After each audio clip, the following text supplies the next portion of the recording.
Whether it's going to be raining or the sun will be shining, people are always fascinated about what the weather is going to throw at us. I'm Ben Rich. I present the weather on BBC TV, radio and online, and we're here at the BBC Weather Centre where all of our forecasts begin. First, we gather all the information we need to put the forecast together. We look at satellite data, shows us where we've already had cloud. Radar data shows us where it's been raining. We look at the temperatures as they are now.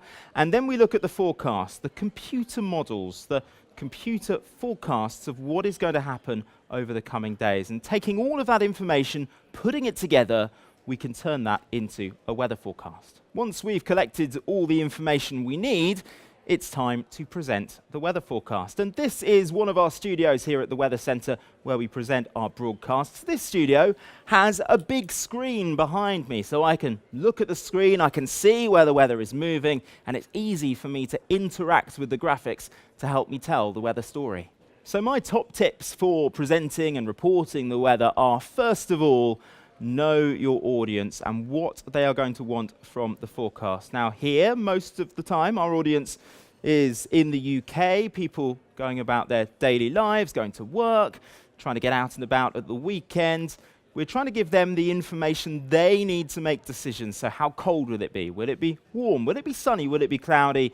And most crucially, a lot of the time, is it going to rain? Tip 2, what is your big story? Is there a storm coming? Is there ice that's going to cause travel problems? Will rain lead to flooding? What's the main message? What is the top line for your weather bulletin? Tip 3, put your bulletin together so it's easy for the audience to understand. I start by choosing a good picture that reflects the weather that we're seeing today. Then a headline, the top line, that big message you want to get home to the audience. Make sure your story has a beginning, a middle, and an end, so that however long your weather broadcast is, hopefully people will stay interested and will stay with you to the end, getting all those key messages. Tip 4, make it interesting. Smile.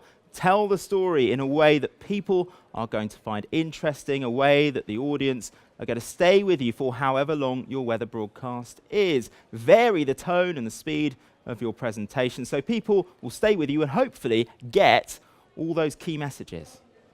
Tip 5, enjoy it and have fun. This is a great job. I love presenting the weather.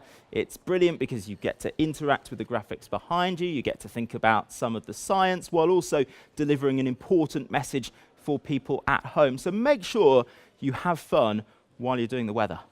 Tip 6, make sure you are wearing a microphone before you start doing the broadcast, because once I forgot to put my microphone on and they came to me, they cut to me from the news and I started talking. I think I'd come up with quite a funny line to get me into the weather, and unfortunately no one could hear me. In my earpiece, they told me, you're not wearing a microphone. I tried to get the microphone from beside me over here, but unfortunately all the wires had got tangled up and it was one of the most embarrassing moments of my career. Now, it never looks as bad as you think it does on screen, but take my advice, make sure you're all ready to go before you start trying to do the weather. So those are my top tips for presenting the weather. And remember, you can make your weather forecast local to your area, to your school even. Think about the audience where you are. And most of all, enjoy yourself doing the weather on BBC School Report.